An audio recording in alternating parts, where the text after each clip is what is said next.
Welcome to another episode of Millennial Investing Explained. Here's today's question.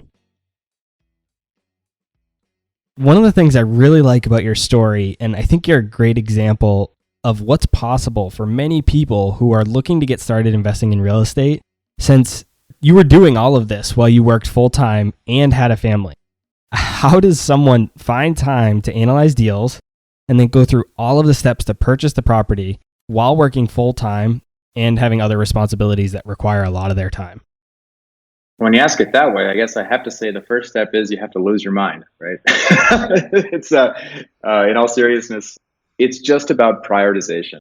I think, if I had walked up right now if I can go back in time and walk up to the version of myself in my mid-20s, and I was very, very intensely ramping up in my career, as a guy sitting here at 36 now, and I'm sitting there going, I would probably say to myself, like, you have so much time and you don't understand what your priorities are. And that's why it feels like you have so much time. So right now, 2 young kids leaving a very demanding full-time job in a tech company that's been growing rapidly. There was sacrifice. The first thing was, what is not essential? I look across my week, I look across my month, and I ask myself, what are the things that I have been spending my time on that is not essential because it's got to go? And it's got to go for now. It's not going to go forever. I'm not going to give up my wonderful Xbox forever. I do miss it a lot, but it's going to come back. So I audited my calendar, audited my time.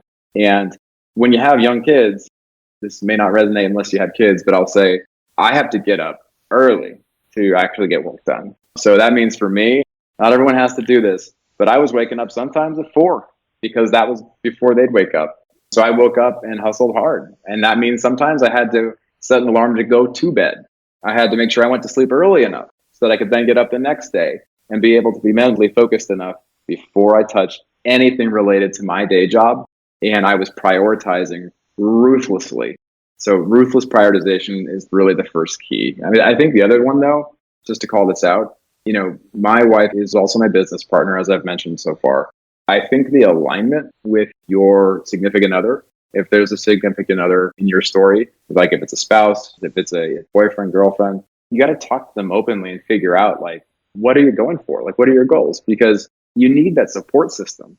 There's going to be times where you're probably working really hard, and so for me, I was sitting there 4 a.m, 5 a.m, and before anyone else woke up, underwriting those deals, just like you talked about, Robert. Like, I was sitting there in the morning underwriting deals, like, and some people would probably think I'm never going to wake up that early to go do something like that. I found that to be inspirational because I had set the goal and I knew exactly the quarter and the year we followed our plan that we would have financial freedom. We had the clear goal so I could wake up and prioritize and get all the work done. I did have to say no more often to people that I would love spending time with. I did tell them, hey guys, I can't hang out as often for a little while. And they were super understanding about that. It's not necessarily saying go and, tell your friends that they can't be your friends. It's not the message. The message is people understand when you're trying to do something and you got to hustle hard outside your office. If you're a night owl, put the work in on the afternoons and the weekends.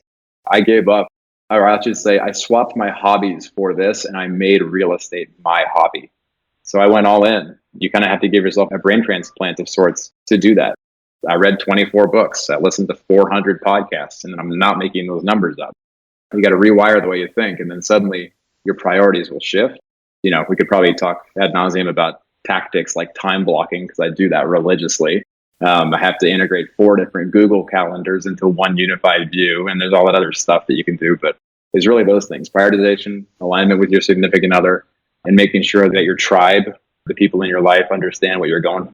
You can't have them blowing up your cell phone every weekend saying, oh, let's go and, let's go see a show or like go to the bar or something. And then suddenly every weekend you're telling them you can't. Like, they just need to understand you're going heads down for a while.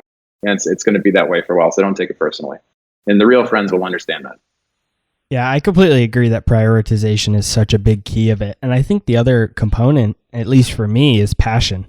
It has to be something that you're passionate about. Maybe it's not real estate. Maybe it's not investing in the stock market. Maybe you're not passionate about those things, but maybe you're passionate about financial freedom or leaving your full-time job or whatever it may be.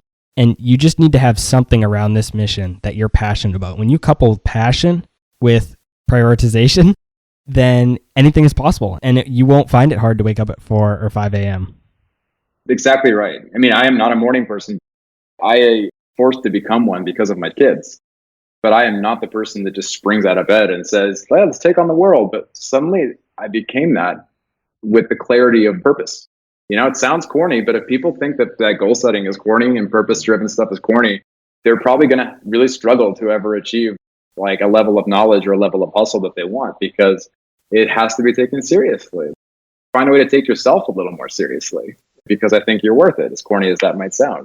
You got to just say, it's not a pipe dream to go and figure out how you can retire from your day job within about a 5-year period. We did it. I never thought we would do that. And it worked really, really, really hard for, a period of 3.5, 4 years. And we're getting there. We haven't fully arrived, but you got to just keep putting the work in, and it's absolutely possible for people that are willing to sacrifice and put the prioritization down on paper. That's all for this episode of Millennial Investing Explained. Be sure to follow me on Instagram, Twitter, and Facebook, or subscribe to our YouTube channel to get even more free content.